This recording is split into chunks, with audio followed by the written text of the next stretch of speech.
Friends, कैसे हैं आप सब। स्वागत है आपका यूपीएससी एट होम प्रविशा के यूट्यूब प्लेटफॉर्म पे।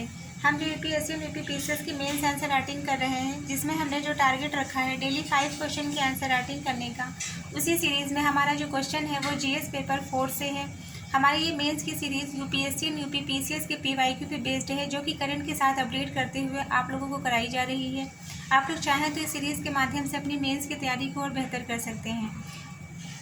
जिस किसी को भी जो हमारी ये सीरीज़ का पीडीएफ चाहिए, वो हमारे टेलीग्राम हैंडल प्रविशा LKO पर मैसेज कर सकते हैं और पीडीएफ को प्राप्त कर सकते हैं। क्वेश्चन हम देखेंगे आज का कि महात्मा गांधी की 7 पापों की संकल्पना की विवेचना कीजिए। क्वेश्चन क्या पूछा गया है, एक बार फिर से देखेंगे कि महात्मा गांधी की 7 पापों की संकल्पना की विवेचना कीजिए। ये क्वेश्चन हमारा यूपीएससी 2016 में पूछा गया है। इसको हम देखेंगे कि महात्मा गांधी ने सामाजिक, नैतिक और राजनीतिक जीवन के अनुचित आचरणों को चिन्हित करने के लिए 7 पापों की संकल्पना प्रस्तुत की। यह संकल्पना आज भी भारत सहित विश्व भर में नैतिक चेतना और सामाजिक सुधार की दिशा में मार्गदर्शक है।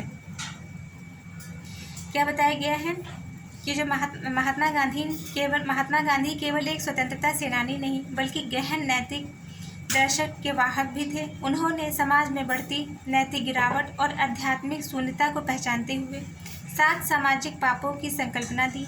यह विचार उन्होंने 1925 में यंग इंडिया पत्रिका में प्रकाशित किया था। गांधी जी का मानना था कि इन पापों को समझे बिना कोई भी समाज सत्य, अहिंसा और न्याय के मार्ग पर नहीं चल सकता।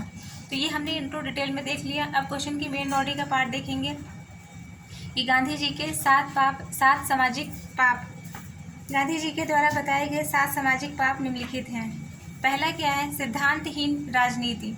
इसके अंतर्गत बताया गया है कि राजनीति यदि मूल्यों, ईमानदारी और लोक सेवा के बिना की जाए तो यह सत्ता का दुरुपयोग बन जाती है।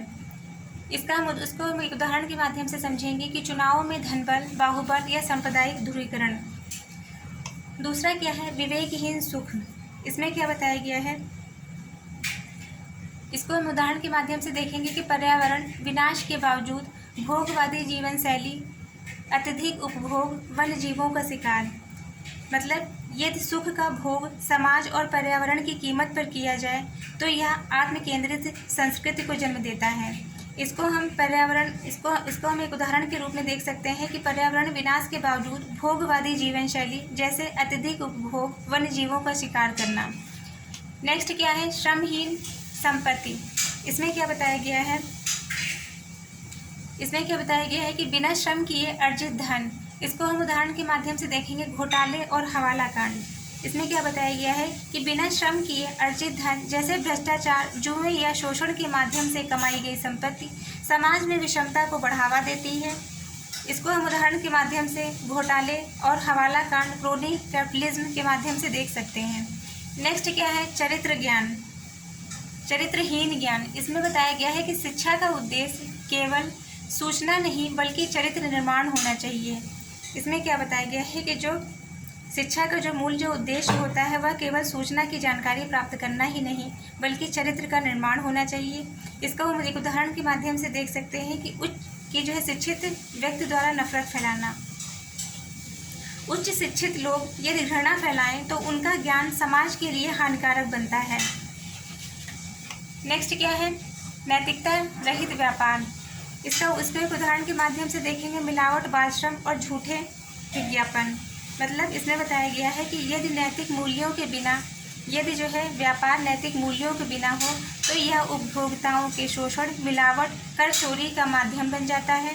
इसको हम उदाहरण के माध्यम से देखेंगे, मिलावट, बालश्रम और झूठे विज्ञापन इसके अंतर्गत आते हैं। फिर क्या है, मानवता रहित विज्ञान। इसमें क्या बताया गया है कि विज्ञान को मानव कल्याण के लिए प्रयोग करना चाहिए, न कि विनाश के लिए।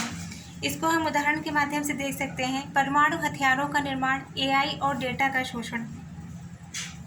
नेक्स्ट क्या है, जो सातवां जो सिद्धांत है वो क्या है,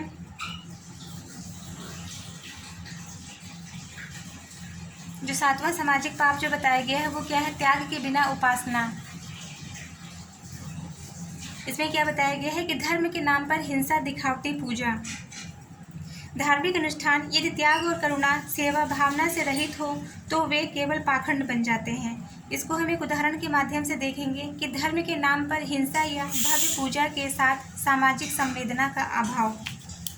तो ये हमारा क्वेश्चन कंप्लीट होता है, जिसमें हमने गांधी जी के द्वारा बताए गए 7 सामाजिक पापों के बारे में देखा। पहला कौन सा है? सामाजिक सिद्धांतहीन राजनीति। दूसरा क्या है? विवेकहीन सुख। तीसरा क्या है? श्रमहीन संपत्ति। फोर्थ है चरित्रहीन ज्ञान, नैतिकता रहित व्यापार, मानवता रहित विज्ञान, त्याग के बिना उपासना। अब हम इसका कंक्लूजन देखेंगे। अतः निष्कर्षतः यह कहा जा सकता है कि ये पाप आज के सामाजिक संकटों की जड़ हैं।